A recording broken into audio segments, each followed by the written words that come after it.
தாவேக கட்சிக்கு விசில் சின்னம் கொடுக்கிறது இது வந்து தமிழகத்துக்கு விசில் அடிக்குமா? மக்கள் தான் முடிவு பண்ணணும். மக்கள் முடிவு பண்ணணும். தேர்தல் ஆணையம் எந்த ஒரு ரெஜிஸ்டர் கட்சியாக இருந்தாலும் சின்னம் கொடுக்கறது வாடிக்கை. இந்த சின்னங்கள் பல பேருக்கும் பல தடவை சின்னம் வந்திருக்கு. டார்ச் லைட் போன தடவை டார்ச் லைட் வந்துச்சு, டார்ச் லைட் இருக்கு.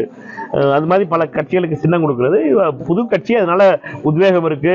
சின்னம் அவங்க கேட்ட சின்னத்துல முதல் சின்னத்தை கொடுத்துட்டாங்கிறதுனாலையும் அவர்களுக்கு நடுவில் சின்னத்தில் டிலே பண்றாங்கிறதுனால ஒரு ஏக்கம் இருந்தது.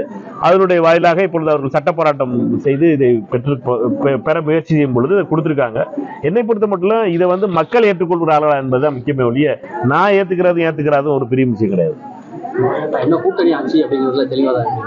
எங்க தலைமையிட்ட அன்பு தலைவர் ராகுல் காந்தி அவர்கள் மீதும் அருமை தலைவர் கார்கே மீதும் முழுமையான நம்பிக்கை வச்சிருக்கேன். அவர்கள் கூட்டத்தில் சொன்னது என்னன்னா, நீங்க சொல்ல வேண்டிய கருத்தெல்லாம் நேரம் என்கிட்ட சொல்லிருங்க. 39 பேரையும் தனியா உட்கார்ந்து கூட்டமா பேசல. முதல்ல என்ன சொன்னாங்கன்னா, நீங்க வந்து இந்த பேச்சுக்களை பொது இடங்கள்ல பேச வேணாம், நீங்க எதெல்லாம் பேச பண்ணிக்கிறீங்களோ அதை நாங்க உட்கார்ந்து நாங்க 4 பேர் மட்டும் கேட்டுக்கிறோம் அப்படின்னு சொல்லி அன்பு தலைவர் ராகுல் காந்தி அவர்களும் அருமை தலைவர் காங்கிரஸ் கட்சியுடைய தலைவர் மல்லிகார்ஜுன் கர்கே அவர்களும் பொதுச் செயலாளர் வேணுகோபால் அவர்களும் தமிழ்நாட்டினுடைய பொறுப்பாளர் கிரீஷ் சோடங்கர் அவர்கள் 4 பேர் மட்டும் உட்கார்ந்து ஒவ்வொருவங்களா கூப்பிட்டு பேசினாங்க. அதனால என்னுடைய கருத்தை அவர்கள் சொல்லியிருக்கேன். அவர்களை தவிர வேற யாருக்கும் சொல்றது நியாயம் இருக்காது. உங்களுக்கு சொல்றதுங்கிறது அவர்கள்ட்ட வாக்கு கொடுத்ததுக்கு அப்புறம் வாக்கு தவறுறது சரியா இருக்காது.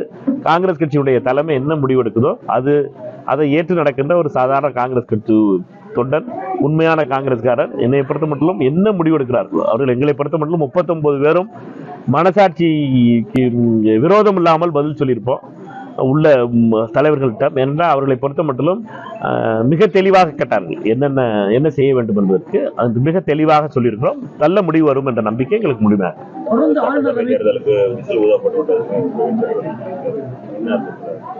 அவர்கிட்ட தான் கேட்கணும். நீங்க இல்ல அவர்கிட்ட கேட்கணும். என்னைய பொறுத்த வரைக்கும் நான் சொல்லிட்டேன், விசில பத்தி என்னுடைய கருத்து சொல்லிட்டேன். கடந்த 2 ஆண்டுகளாவே ஆளுநர் சட்டசபை புறக்கணித்தாரு. ஆளுநர் உரையை இந்த அளவையும் புறக்கணிச்சிருக்காரு. தொடர்ந்து அவர் புறக்கணித்தே இந்த வியாதி இருக்குல்ல, இந்த ரவிக்கு வந்த வியாதி அப்படியே கேரளாவுக்கு ஒட்டிருச்சு. கேரளாவுக்கு ஒட்டி அந்த வியாதி கேரளால இருக்க ஆளுநருக்கும் பரவிருச்சு. கேரளால ஆளுநருக்கு பரவின வியாதி பெங்களூர்ல இருக்க ஆளுநருக்கும் பரவிருச்சு. இது வந்து ஒரு தொற்று நோயா இருக்கு. இந்த தொற்று நோய்க்கு ஒரு ஆன்டி வைரஸ் கொடுக்கணும் அப்படின்னு நாங்க எல்லாரும் பாராளுமன்றத்தில் குரல் கொடுப்போம். இந்த ஆன்டி வைரஸ் இவர்களை பொறுத்த மட்டும் இப்படிப்பட்ட ஆளுநர் பதவியை கொச்சைப்படுத்துகின்ற இவர்களுடைய நடவடிக்கைகளால களங்கம் விளைவிக்கிறாங்க. ரவி போன்றவர்கள் தொடர்ந்து 3-4 வருஷமா அசம்பிளிக்கு வர வேண்டியது வந்துட்டு பாட்டு போடல, அது பண்ணல, இது பண்ணலன்னு சொல்லிட்டு கிளம்பி போயிடுறது, இதே வேலையா பாக்குறது 3 வருஷமா நடந்துச்சு. 4வது வருஷம் இப்ப நடத்தினாரு. கேரளாவில் நடத்திருக்காங்க, அடுத்து உடனே கர்நாடகா நடத்திருக்காங்க. இதுக்கு முற்றுப்புள்ளி வைக்கணும். இதற்காக பாராளுமன்ற கூட்டத்தொடரில் அவசியம் இந்தியா கூட்டணி சார்பாக குரல் கொடுக்கும். சரியா? ரைட்.